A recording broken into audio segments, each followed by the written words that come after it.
Verse 76. Sri Vishnu Sahasranaama Stotra. Bhuta Vasu Vasudevaha Sarvasu Nilayo Nalaha Darpaha Darpado Druptaha Durdharotha Paraditaha Bhuta Vasaha Vasudevaha Sarvasu Nilayaha Analaha Darpaha Darpadaha Druptaha Durdharaha Aparajitaha. Again, many of these names in this verse also refer to Lord Krishna. Bhutavasaha means he is abode of all living beings. Vasudevaha, he is the one enveloping the entire universe in Maya, illusion. Sarvasu Nilayaha, abode of all life energies. Analaha, unlimited. Darpaha, repressor, destroyer of pride and arrogance in unrighteous persons. Darpadaha, he is giver of pride, self-respect to the righteous persons.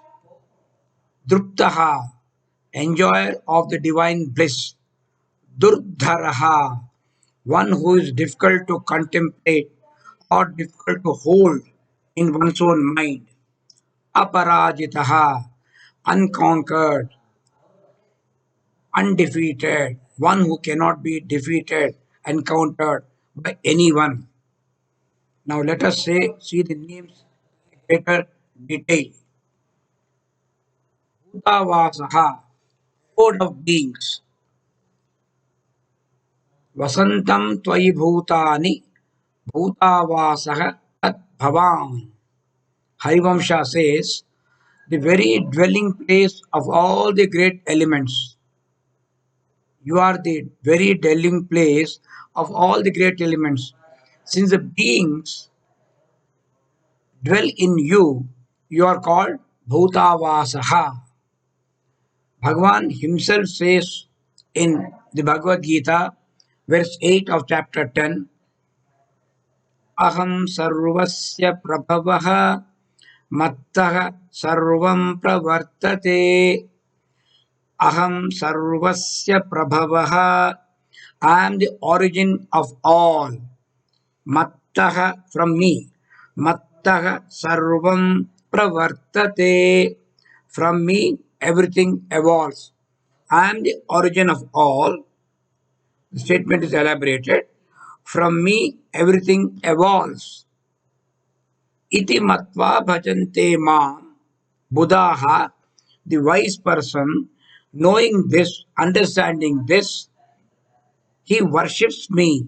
Bhajante iti matva mam. Buddha, wise people understanding this, bhajante mam, they worship me with great devotion. Bhava samanvitaha, great devotion, they worship me. Aham sarvasya prabhavah mattaha sarvam pravartate iti matva bhajante mam. Buddha bhava samanvitaha. If all beings are in Bhagavan, then where can we find him?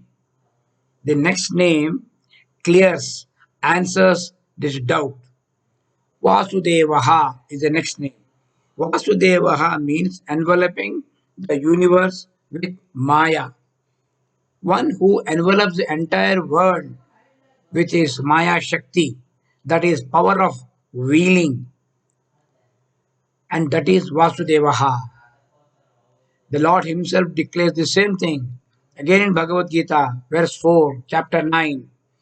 Maya tatamidam sarvam jagat avyakta murtina. By me, all this world is pervaded. By me, all this world is pervaded. Maya tatam idam sarvam jagat. Entire world. But in what? Avyakta murtina. In an unmanifest form. Maya tatamidam sarvam jagadavyakta murtina. Matstani sarvabhutani. All we beings dwell in me, but I do not dwell in them. In the sense that I am not dependent on them. Na cha aham teshu avastitaha maya tatamidam sarvam jagadauvyaktamurtina matsani sarvabhutani na chaham teshvavastitaha. Whole world is pervaded by His glory, as the earth is pervaded by sun with its rays. Chadayami jagat sarvam bhutva surya iva amshubhihi. Like the way sun with his rays is covering the entire world, pervading the entire world, I am pervading the entire universe. Chadayami jagat sarvam bhutva sarva iva amshubhihi. Bhagavan being the sole substratum of all the beings, he is present in all the beings as the abode of all life energies.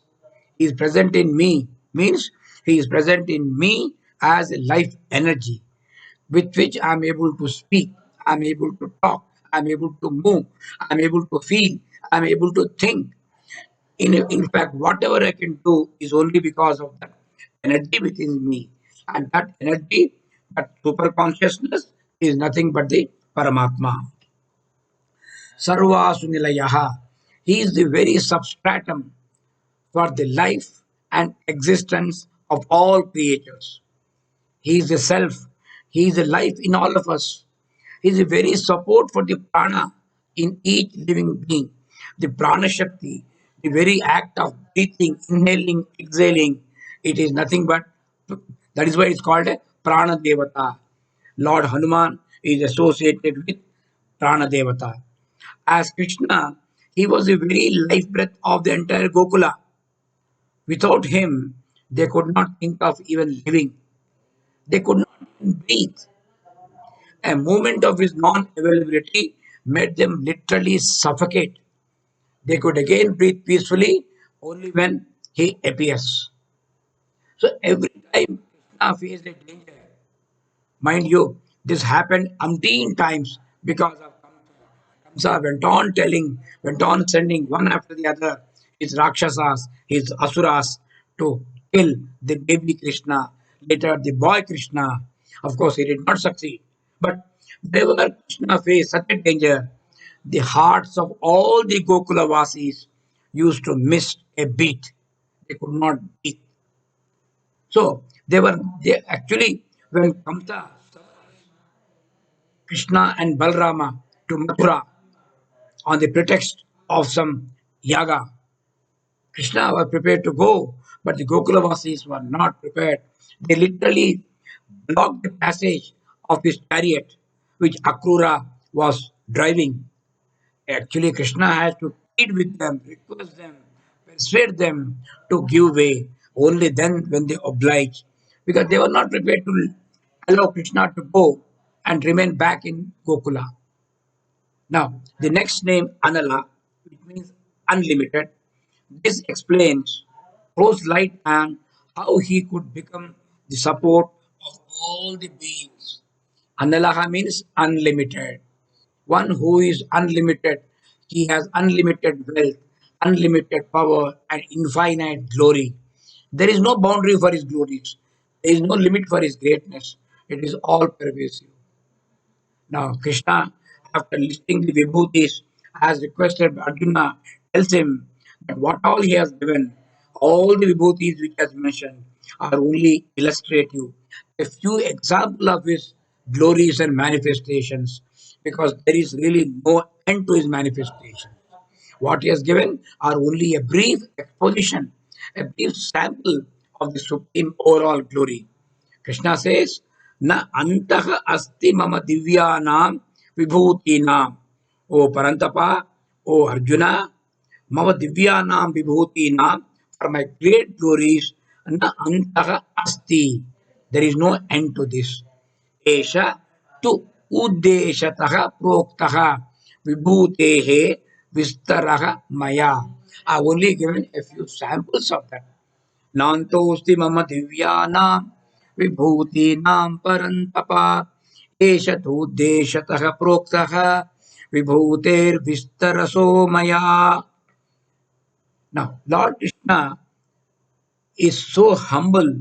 In Mahabharata, he says, the cry of Draupadi in Kurukshetra when the evil Kauravas was trying to strip her, insult her, humiliate her in public.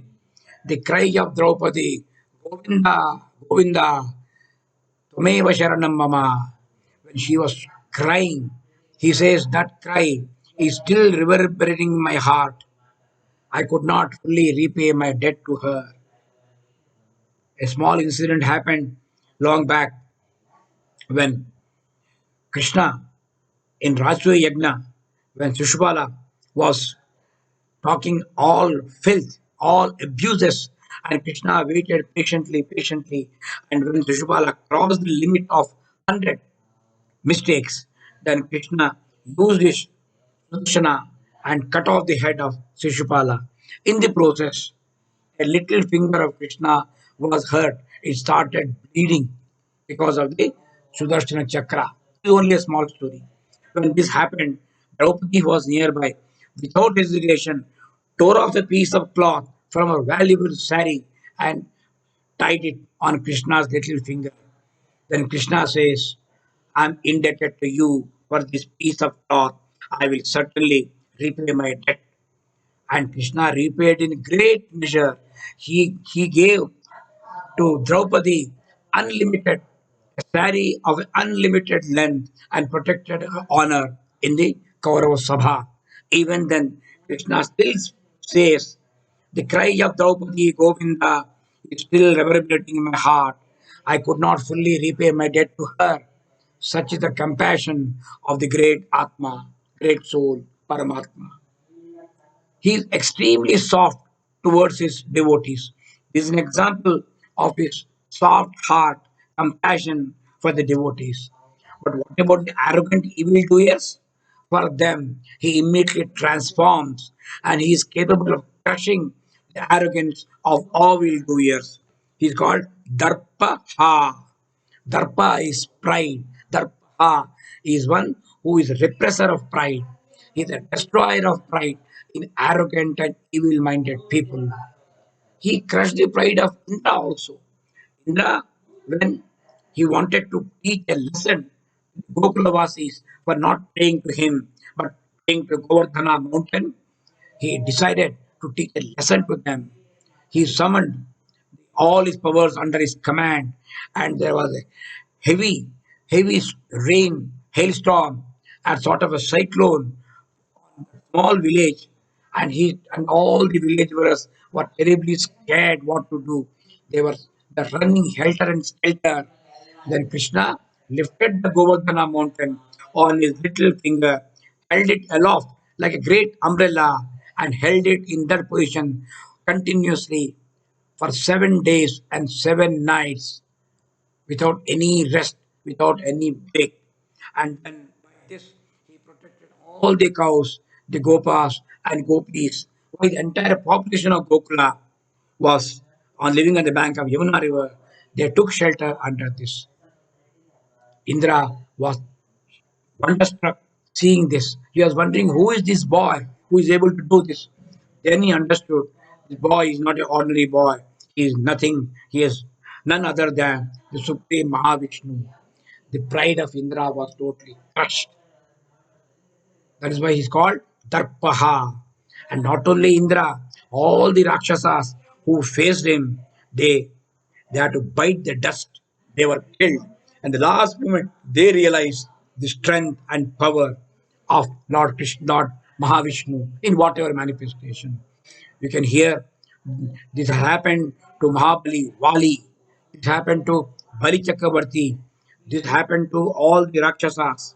Everybody, Kamsa, Shishupala, every person in the last moment, they realize whom they are facing. But the moment Indra understood his mistake and repented, Krishna forgave him magnanimously. He crushes the pride in pride, yes. but at the same time gives pride, gives self-respect to the righteous. Darpadaha is a giver of pride. Darpaha is repressor of pride. Darpadaha is a giver of pride. It is not pride, it is self-esteem, it is self-confidence to the righteous. He creates in them that particular urge to be the best among the righteous and the virtuous. This pride is their protection. They will not compromise even a small way in any act. This is a positive pride of the higher order. Now, Darpada can also be read as Adarpadaha, which means one who never allows his devotees to become too proud. You should have self respect, but you should never become vainglorious. You should not become too proud. So, devotees who totally surrender to him, acting purely as his agents, they are freed from the bondage of spiritual pride. Among the three gunas, sattva, raja, tamas, sattva is supposed to be the good. But even preponderance of sattva, sometimes this pride can happen. A person can get sense of a doership and they become vainglorious of their own goodness. Even this is not good.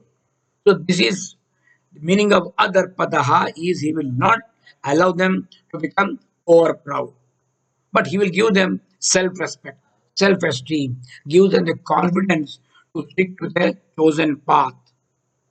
The Supreme, who is always engaged in crushing the evil and protecting the virtuous, is, however, himself not involved or attached to any of these activities. He is a Sakshi. He is enjoy the divine bliss. Druptaha. He is enjoyer of the divine bliss. He enjoys infinite bliss because he is very nature of Sat Chit Ananda. Sat reality, Chit consciousness, Ananda bliss. So he is the one, he is fully satisfied. He does not hanker of anything. So attachment, etc., has no meaning for him. He has no desires. He is not looking for any fruit of desires. So he is fully satisfied. Bhagavad Gita, verse 55 of chapter 2, Sankhya Yoga defines what is called a Sita Prajnaha. So he is trying to tell who is Sita Prajna. Arjuna will ask some questions. Krishna in response says, Prajahati yada kaman sarvan, O Partha, sarvan Partha manogatan. O Partha, one who gives up all desires arising from the mind, who casts off all these desires, Atmani eva Atmana tushtaha. Atmani eva Atmana tushtaha. He is satisfied by the self within the self. Such a person, tada uchyate, yada yada manogatan kaman sarvan prajahati. O Partha, yada manogatan kaman sarvan prajahati, and atmani eva atmana tushtaha tada sita prajnaha uchyate. Then the person is said to have, then he is said to be a person of steady wisdom. Sita prajnaha, steady wisdom. He has got the wisdom. That wisdom is not momentary, it remains with him. O Partha, when all desires of the mind are cast away, and when one by the self, within the self, is satisfied, then he is said to be a person of steady wisdom. Now, to contemplate upon such an enjoyer of such a repository of a divine bliss is indeed very difficult. So, it's called Durdharaha. It's difficult to contemplate. Now, the object of contemplation is very difficult to attain because it is something beyond. Only a yogi who has realized through the process of intense single pointed contemplation, he'll be able to comprehend this supreme being. Krishna, Arjuna, after listening to what Krishna has said, he gets a doubt. Huh? You're saying is very easy, my dear Krishna. Is it really possible for us to do like this? I think, in my view, it is very, very difficult. Arjuna says, in my view, it is very difficult because mind is restless. Mind is like a monkey. It is restless. And desires are so overpowering. So it is very difficult. Is it not? Then Krishna says, undoubtedly, asamshayam mahabaho mano durnigraham chalam. Yeah, Arjuna, yes, I agree with you. Oh, Mahabaho, doubtless, undoubtedly, the mind is restless and difficult to control. I agree. But don't give up hope. But it can be controlled. How? By practice and dispassion. Abhyasena, vairagyena. Two means but. Two, Kaunteya, O Arjuna, but अभ्यासेन वैराग्येन च गृह्यते. Yes, it can be controlled with practice, abhyasa, and vairagya, that dispassion.